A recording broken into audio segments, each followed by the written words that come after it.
So welcome everybody to the Gaming Daddy channel. We'll talk about things that are happening in the gaming industry, and today we're going to be looking at Warner Brothers games and some of the really cool things that have been done in the past 12 months, and then we're going to look at perhaps the next 12 or 8 months. So last year around this season, Warner Brothers Games announced Mortal Kombat 11 at the Video Game Awards. And this was a very huge announcement for gamers, especially in the fighting game community, who had been participators in Mortal Kombat X and Injustice 2. These two games were able to span for a few years of their releases, but one thing that we know is the way that Warner Brothers Games usually does their Mortal Kombat releases, they try to stagger them with 5-year intervals. Now, what's really critical about this is this coming Video Game Awards, there are rumors everywhere saying that there will be a Batman game announcement. Now, if you look at the trend, the last Batman game was actually released in 2013. So from then all the way through now, there have been rumors, leaks, and a whole lot of silence from Warner Brothers Games in terms of their development studios for Batman games. And these studios are Rocksteady and Warner Brothers Montreal. So what are we going to see if this announcement actually takes place? Now, there were leakers, there were people who actually, were in contact with insiders who actually said that this is a possibility or this is going to be a reality very soon, but we have to take it with a grain of salt. Until we see something, we can necessarily not confirm.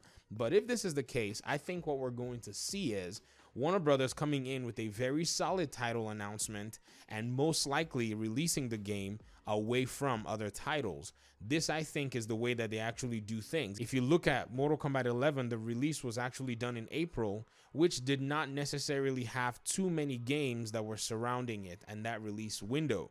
And I feel like this made the game one of the better selling games that's actually out there and that has been released in a while. In fact, yesterday, Ed Boon, who's one of the big directors at NetherRealms Games, NetherRealms is the developing studio that does the Injustice and Mortal Kombat games, he tweeted a picture and showed that of some of the biggest fighting game sales, 3 NRS games are actually in that category, which is really crazy. And I think this is a testament to how Warner Brothers actually does their marketing and their release window and their release cycle.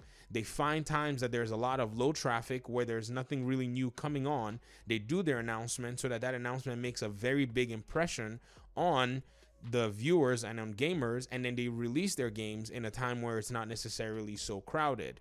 I feel like gaming companies can also learn from this and find a way to always, gain that margin by releasing their video games away from anybody else's release at the same time.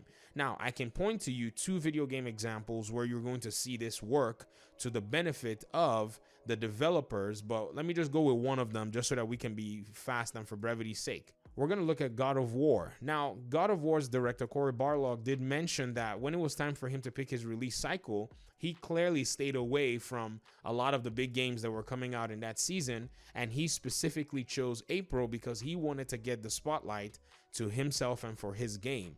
And I think this paid off for him because the game ended up going out to sell a whole lot of copies and even won Game of the Year. And I think that was as a result of the game gaining its own spotlight and not getting crowded by a whole lot of other games. Because if you look at the fall season of that year, another third-person adventure type ancient game was also released, and that was Assassin's Creed Odyssey. So in order for him not to have to compete with first-person shooters or all kinds of other games that may have taken a lot of the gaming community's eye away, he chose a date where no one was really, competing with him and his game could actually shine. And I think Warner Brothers also does this in a very tactical way in order to improve their sales and improve their publicity. Now, we're going to look at Tomb Raider, Shadow of the Tomb Raider, which was a game that was also released last year in the fall cycle. The big issue with this game sales in terms of why the game did not necessarily do so well was because it was released, I think, a week after SpiderMan, Marvel's SpiderMan on PS4.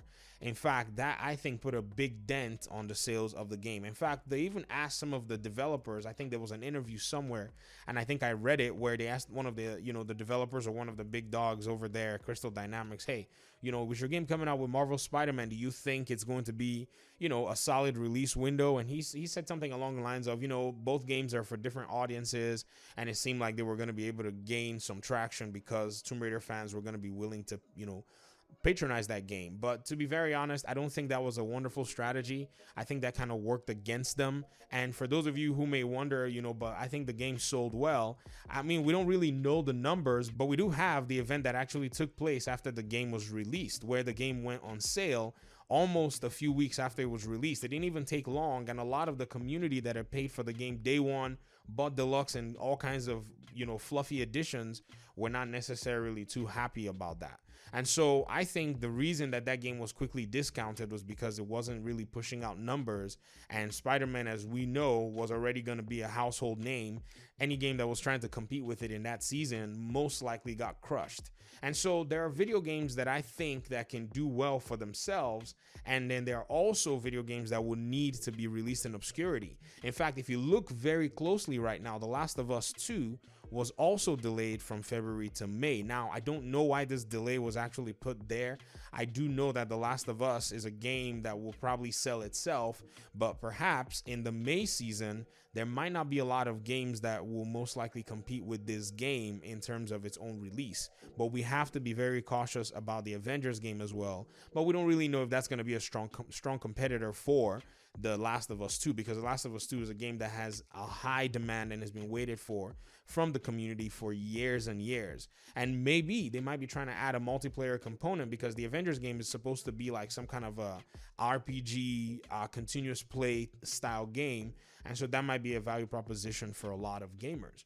But, you know, Warner Brothers is the subject of the, you know, the matter, but the trends that they have been showing in terms of how they put their games and position them for the market are very, very wise trends. And we've seen other gaming developers use it. We don't know who invented it. We don't know who came up with it, but I think it's just common sense.